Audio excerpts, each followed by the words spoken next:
SX Nifty 26 పాయింట్ల నష్టంతో 5450 దగ్గర ప్రస్తుతం ట్రేడ్ అవుతుంది. నెక్స్ట్ కాలర్ ఈశ్వర్ హైదరాబాద్ నుంచి లైన్లో ఉన్నారు. Eshwar, good morning. SBI 2750 put తీసుకున్నాం సార్. 35 లో 4 లాట్స్ ఉన్నాయి. హోల్డ్ చేయమంటారా ఎగ్జిట్? సో ఫిబ్రవరి నెలకు సంబంధించి తీసుకున్న 2750 పుట్ ఎస్బీఐ. ఓకే, మీరు ఆల్రెడీ 2750 అంటే మీరు ఇందా మనీలో ఉన్నారండి. కాబట్టి ఈ స్టాక్ నిన్న కొంత వీక్నెస్ అనేది కనపడింది. లాస్ట్ ఒక వారం రోజులుగా చూస్తే చాలా స్ట్రాంగ్ ఉంది. అయితే నేను ఒక రోజు కొంత దీంట్లో లాస్ట్ వరకు కూడా సెల్లింగ్ కనపడింది. మీరు చూడండి 2720 అండ్ 2715 ఆ లెవెల్ కానీ బిలో ఉండిందంటే మాత్రం స్టాక్ ఫర్దర్ గా వీక్ అయ్యే అవకాశం ఉంది.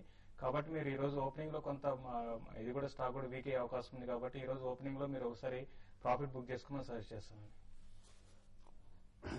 ఒకటండి, ఇవాళ లాస్ట్ డే కాబట్టి ఇంకోటి కూడా గుర్తుంచుకోండి. మీరు ఇంద మనీ ఉన్నా కూడా last half an hour weighted average తీసుకుంటారనమాట. మీరు ఎక్స్పైరీకి వదిలేస్తే ఈ ఫెటాల్ ఎస్బీఐ 2700 ఉంది కదా, నాకు 15 రూపాయలు మిగులుతుంది, 35 రూపాయలు కొన్నాను అనుకుంటే కనుక ఆ లాస్ట్ 15 మినిట్స్ ఆర్ 25 మినిట్స్ లో కనుక అది 30 రూపీస్ అట్లా పడుంటే వెయిటెడ్ యావరేజ్ హయ్యర్ గా ఉంటే మీకు లాస్ కూడా వచ్చే పాసిబిలిటీ ఉంటుంది. కాబట్టి ఎప్పుడైతే ప్రాఫిట్ లో ఉంటారో అప్పుడు ఇమీడియట్ గా కట్ చేసేసుకోవడం బెటర్. నెక్స్ట్ కాలర్ ఖమ్మం నుంచి శేఖర్ లైన్ లో ఉన్నారు. Hello sir, good morning sir. Vasant గారు, గుడ్ మార్నింగ్ సార్. నేను ఏం లేదు సార్, మంత్లీ 2000 ఇన్వెస్ట్ చేద్దాం అనుకుంటున్నాను. నాకు బెస్ట్ మ్యూచువల్ ఫండ్ కావాలి సార్. ఓకే అండి. తర్వాత ఇంకొకటి సార్, నాకు ఆల్రెడీ నేను 3 years బ్యాక్ 2009 లో 130 రూపీస్ లో కుందులేరు కొన్నాను సార్. అది యాక్చువల్ 300 అయినా కూడా నేను అనుకోవాలి. అంటే ఏంటంటే ఒక 5 years ఇన్వెస్ట్ చేద్దామని చెప్పి అలానే ఉంచేసా. ఇప్పుడు ఆ ప్రైస్ లో ఏమన్నా యావరేజ్ చేసుకోవచ్చు సార్? ఇప్పుడు తగ్గింది కదా, 67 రూపీస్ అట్లా వచ్చింది కుందులైదు. సరే, ఈ మార్కెట్ అంతా తగ్గిపోతుంది ఒడిదుడుకులోనే అని చెప్పేసి ఇదంతా గోల్ లేకుండా 2000 రూపీస్ ఇన్వెస్ట్ చేద్దాం అనుకున్నాను మంత్లీ ఎస్ఐపి లాగా. కానీ బెస్ట్ కావాలి సార్, బెస్ట్ ఫండ్ కావాలి నాకు. బెస్ట్ అంటే అన్నిట్లో ఇదే బెస్ట్ అని మనం చెప్పలేమండి. బట్ 5 స్టార్ రేటింగ్ ఉన్న మ్యూచువల్ ఫండ్స్ కేటగిరీ నాకు హెచ్డిఎఫ్సి టాప్ 200 అనేది చెప్పారు సార్ కొంతమంది. అవునండి, హెచ్డిఎఫ్సి ఈక్విటీ గానీ హెచ్డిఎఫ్సి టాప్ 200 రెండిట్లో ఇన్ఫాక్ట్ హెచ్డిఎఫ్సి ఈక్విటీ ఇంకొంచెం బెటర్ గా పెర్ఫార్మ్ చేస్తుంది లాస్ట్ 2 years పెర్ఫార్మెన్స్ మనం గమనిస్తే. అలాగే Birla Sun Life Front Line Equity ఇది కూడా బాగా పెర్ఫార్మ్ చేస్తున్న one of the 5 star rated scheme అండి. అలాగే ఐడిఎఫ్సి ప్రీమియర్ ఈక్విటీ ఇది కూడా బెస్ట్ పెర్ఫార్మింగ్ స్కీమ్స్ లో ఉన్నాయి. మీకు ట్యాక్స్ సేవింగ్ పర్పస్ ఏదైనా ఉంటే మాత్రం కెనరా రోబేకో ట్యాక్స్ సేవర్ స్కీమ్ ఇందులో కూడా ఇన్వెస్ట్ చేయొచ్చు. So anyway next 1 to 2 years మీకు డెఫినెట్ గా మంచి రిటర్న్స్ వస్తాయి. ప్రస్తుతం మార్కెట్స్ బాగా తగ్గున్న పరిస్థితుల్లో ఇన్వెస్ట్ చేద్దాం అనుకుంటున్నారు కాబట్టి వీలైతే కొంత లంసమ్ అమౌంట్ కూడా మీరు ఇన్వెస్ట్ చేయండి. ఇప్పుడు మనం చెప్పిన మ్యూచువల్ ఫండ్స్ లో HDFC Equity, Birla Sun Life Front Line Equity, HDFC Top 200 ఈ స్కీమ్స్ లో. అలాగే next caller hello Seshu Bhadrachalam నుంచి. శేషు గారు చెప్పండి. గుడ్ మార్నింగ్ అండి. గుడ్ మార్నింగ్ కుటుంబరావు గారు అండ్ శేషు గారు. ఇందాక కుటుంబరావు గారు మాట్లాడుతూ రాబోయే 6 months లో ఇప్పుడు ర్యాలీ ఉంటుంది స్మాల్ అండ్ మిడ్ క్యాప్స్ లో కొన్ని స్పెసిఫిక్ స్టాక్స్ లో అన్నారు. అలాగా ఒక 50% అలా 1 year లో 50-75% గ్రోత్ ఉండే స్టాక్ లో గ్రోత్ ఉండే అలా small and mid cap specific stocks ఏమైనా చెప్పగలుగుతారా? అలాగే రిలయన్స్ గోల్డ్ ఫండ్ లో మనం ఏమైనా ఇన్వెస్ట్ చేయొచ్చు అంటారా మంచి రిటర్న్స్ కోసం? ఒకటండి, రిలయన్స్ గోల్డ్ ఫండ్ ఇది ఫండ్ ఆఫ్ ఏ ఫండ్ అనమాట. ఎందుకంటే వాళ్ళు ఈటీఎఫ్ లో ఇన్వెస్ట్ చేస్తారు కానీ మీకు యాక్చువల్ గా ఫిజికల్ గా కొంటారు అనమాట. కాబట్టి ట్రాన్సాక్షన్ ఛార్జెస్ కాస్త హయ్యర్ సైడ్ ఉండొచ్చు అనమాట, hidden charges. And only advantage ఏంటంటే దీనికి డీమ్యాట్ అకౌంట్ అక్కర్లేదు. వేరే సిటీఎఫ్ అకౌంట్ అంటే కనుక కంపల్సరీ డీమ్యాట్ కావాలన్నమాట. మోస్ట్ ప్రాబ్లీ ఈ డీమ్యాట్ అకౌంట్ లేకుండా ఈ scheme fund of A fund గా పెట్టింది ఏంటంటే ఇవాళ ఉన్న గోల్డ్ కి ఫ్యాన్సీని క్యాష్ చేసుకోవడం కోసం అని చెప్పేసి అని అనుకుంటున్నా. Preferably stick to ETF fund ఏనండి instead of this gold fund అని చెప్పేసి అని అంటాను. నెక్స్ట్ కాలర్ సుబ్బారావు హైదరాబాద్ నుంచి లైన్ లో ఉన్నారు. సుబ్బారావు గారు హలో చెప్పండి. Subbarao garu sir, good morning. Good morning. Present rate లో South Indian Bank and City Union Bank కొనుక్కోవచ్చా? South Indian Bank and City Union Bank రెండు కూడా మీరు చిన్న స్టాక్స్ అని మీరు సెలెక్ట్ చేసుకున్నారండి. రెండు కూడా అంటే చాలా మంది ఏంటంటే 50 రూపీస్ బిలో ఉంటే స్టాక్ ని ఎక్కువగా ప్రిఫర్ చేస్తారు. రెండు కూడా మంచి స్టాక్స్ అండి. మీరు కరెంట్ అవర్స్ లో మీరు కొంచెం ఏమాత్రం డిక్లైన్ వచ్చినప్పుడు స్టాక్ ని బై చేయొచ్చు. అయితే ఇమీడియట్ గా అయితే బ్యాంకింగ్ లో పెద్ద అప్ మూవ్ ఉండకపోవచ్చు. కాబట్టి స్లోగా అండ్ కన్సాలిడేషన్ ఫేజ్ లో ఉంటుంది అట్లీస్ట్ నెక్స్ట్ 2 to 3 months లో. దాని తర్వాత ఇన్ఫ్లేషన్ కానీ స్లోగా డౌన్ అవుతుంటే అప్పుడు మళ్ళీ బ్యాంకింగ్ లో పెద్ద ర్యాలీ ఉంటుంది. కాబట్టి ఏదైనా కూడా మీరు ఇటువంటి కరెక్షన్ లోనే బై చేయాలి. మీరు డెఫినెట్ గా 2 కూడా బై చేసుకోవచ్చు. నెక్స్ట్ కాలర్ విసు తిరుపతి నుంచి లైన్ లో ఉన్నారు. విసు గారు, హలో. హలో, చెప్పండి. Good morning sir. Good morning. JSW steel ఎఫ్ఎండ్ గురించి ఒకసారి సార్. ఎఫ్ఎండ్ఓలో ఏంటి మీ పొజిషన్ ఏంటండి? తీసుకోలేదు, తీసుకుందామని. మార్చ్ సిరీస్ లో అవునండి. జేఎస్డబ్ల్యూ స్టీల్ ఫ్యూచర్స్ లో మార్చ్ లో తీసుకోవచ్చు. యూజువల్లీ క్రూడ్ ఆయిల్ ప్రైసెస్ పెరిగినప్పుడల్లా కమాడిటీస్ బాగానే పెరుగుతాయండి. బట్ లాస్ట్ 2 days పెర్ఫార్మెన్స్ చూస్తా ఉంటే ఇంక్లూడింగ్ బేస్ మెటల్స్ కానీ అన్ని కూడా సిగ్నిఫికెంట్ గా మూవ్ కాలా. ఎందుకంటే ఓవరాల్ కన్సంప్షన్ ఎఫెక్ట్ అవ్వచ్చు అని చెప్పేసి. బట్ డెఫినెట్లీ మార్చ్ సిరీస్ కి టెక్నికల్స్ వైజ్ మాత్రం జేఎస్డబ్ల్యూ స్టీల్ స్ట్రాంగ్ గానే ఉందండి. Along with Jindal steel and power అనమాట. Both the stocks definitely attempt చేయొచ్చు అండి.